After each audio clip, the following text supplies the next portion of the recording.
Visi šitie dalykai buvo atlikti, padaryti, visi emociją savo nuleido ir toliau judam į priekį. Taip, kad nereikėjo priimti jokių sprendimų. Koalicija dirbo toliau ir atvari. Aš manau, daug ką galim pasakyti apie šią koaliciją, bet vieną dalyką, ką tikrai, manau, turim sutarti, kad tai nėra tvari koalicija. Prisiminkime keletą įvykių nuo šitos koalicijos darbo pradžios ir šiek tiek prieš tai. 2024 metai, 9 mėnesio 2 diena LRT forumo. Štai ką Nausėda pasakė, paklaustas, ką mano apie Žemaitaitį ir Nemuno aušrą, bet pagrindė Žemaitaitį valdančioje koalicijoje arba tuo metu ministro pozicijoje. Konkrečiom pavardėm, ar Remigijus Žemaitaitis galėtų būti ministru?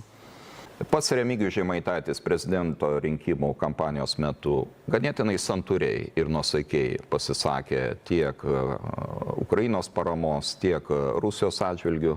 Taip, kad daryti vienareikšmiškų išvadų dabar nebūtų galima, bet žmogaus pasisakymai apie žydų tautą kelia didžiulių problemų ir kelia didžiulių problemų priimti jį į koaliciją štai dėl ko. Ir ne tik tai dėl to, kad Lietuva nuo seno garsėjo kaip valstybė, kurioje draugiškai ir tolerantiškai sugyvena tautos skirtingos.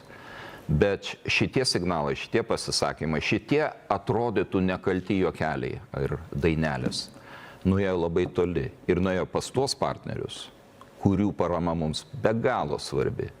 Po šių pasisakymų praėjo mėnuo, baigėsi rinkimai ir pradėjo formuotis nauja koalicija. Tai visų pirma, ką matėme iš šios tvarios, kabutėse, koalicijos, tai melą, kurio buvo paklota šita tvari koalicija. Tai Blinkevičiūtė pamelavo ir apgavo rinkėjus ir ji vis dėlto nebus premjerė, kaip žadėjo ir kaip sakė. Taip pat pradėjo kisti ir prezidento pozicija, prezidento patarėjas, Nemuno aušra galėtų būti koalicija, keliant daug reikalavimų.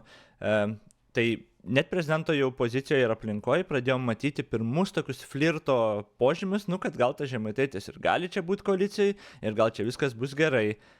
Tvarkoj, toliau keliaujam mėnesį į priekį, 2024 metų lapkritį ir tai taigi, Blinkevičiūtės nėra, Paluckas yra, dėl to vyksta protestai, 10 tylos minučių, 2 lygtais ten vyko, kur pirma Paluckas melavo ir iškraipė, kodėl jie vyksta, tada atsiprašė, viskas tvarkoj. Tada po daug pasisakymų, kad Nemuno aušros koalicijoje nebus, vėlgi iš socdemų, buvo dar vienas apgavimas ir vis dėlto buvo pakviesta Nemuno aušra į valdančiąją koaliciją. Prezidentas tada pasisakė vėlgi daug griežčiau ir kitaip negu buvo prieš porą savaičių pasisakęs. Tai pirmiausia, gal pradėkime vertinti. Koalicija sudaryta yra tiesa, kad iki paskutinių akimirkų bandėt atkalbėti socdemus, kviestis Nemuno aušrai į valdančiųjų koaliciją. Na, sakykime taip, mėginau paaiškinti, kokių problemų ši koalicija galėtų susilaukti. Manau, kad buvo padaryta klaida ir įrodinėti, kad tai nebuvo klaida, koalicijai teks visas artimiausias savaitės. Na, Nausėda čia tikrai buvo teisus, tai buvo klaida, bet dėl ko jis klydo, tai kad reikės ateinančias savaitės įrodinėti, kad tai nebuvo klaida. Pasirodo, reikės ateinančius mėnesius ir ateinantį vos ne pusmetį įrodinėti, kad vis dėlto tai nebuvo klaida. Tas sekantis mėnuo, 2024 gruodis, tai ką mes turėjom? Tai Žemaitaitis pradėjo mėnesį grasindamas Čmilytei ir visiškai neadekvačiai pasirodamas seniūnų sueigos posėdyje. Tai jeigu jūs kažką norite kvestionuoti apie Nemuno aušrą, tai man asmeniškai teikit, pasakykit, bet ne į viešą. Sakyti, kolega, jūs labai interpretuojate keistai mano ir įrašą paimkite ir negrasinkite man, prašau, vien dėl to, kad dabar jaučiatės be galo, toks, ką užtaisysite? Kolegos, aš negaliu dalyvauti seniūnų sueigoje, kur leidžia savo elgtis šitai Remigijus Žemaitaitis. Tai yra tiesiog, labai netinkamas, nepagarbus kolegoms elgesys su grasinimais. Tuoj užtaisysiu. Labai gerai, kad mūsų posėdis yra transliuojamas.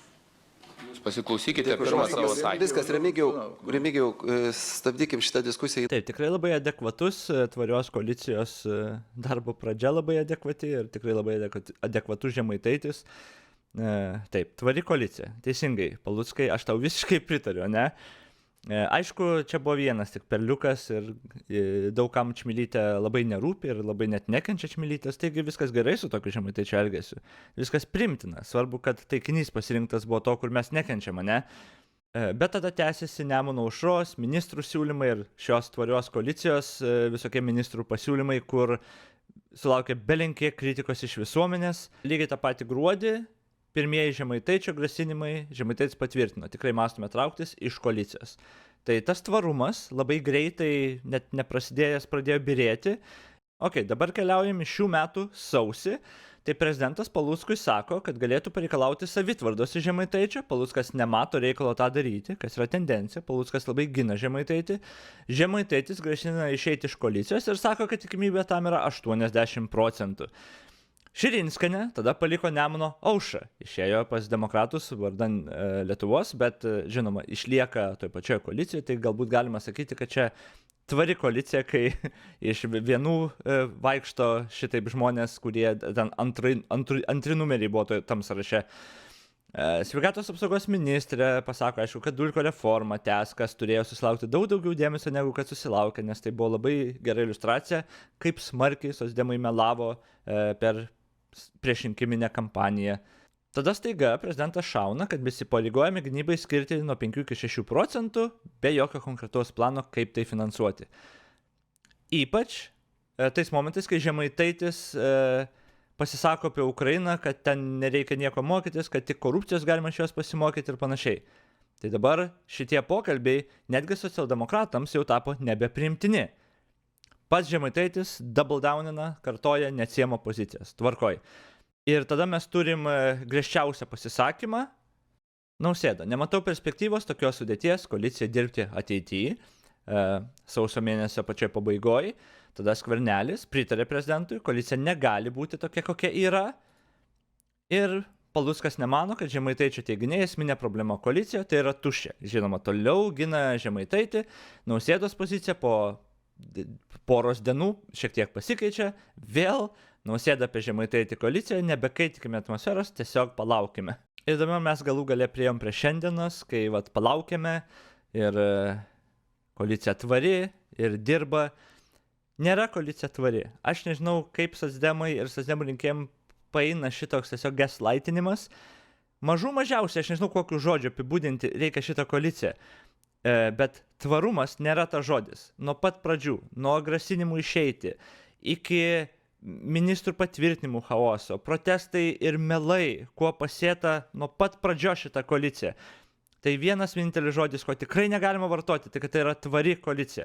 Dabar aš labai tikiuosi, kad jie iš tikrųjų, visų pirma, nustos kalbėti apie Žemaitaitį, Žemaitaitis nustos klėdėti, bet nežinau kokią tikimybę tam ir iš tikrųjų pradės dirbti. Nes man šiaip rūpi Lietuva ir rūpi, kad kokia bebūtų ta koalicija ir kiek ten nepritartų vieniem ir kitiem dalykam, kad jie iš tikrųjų dirbtų ir gal kažkaip bent jau to tvarumo iš tikro įneštų.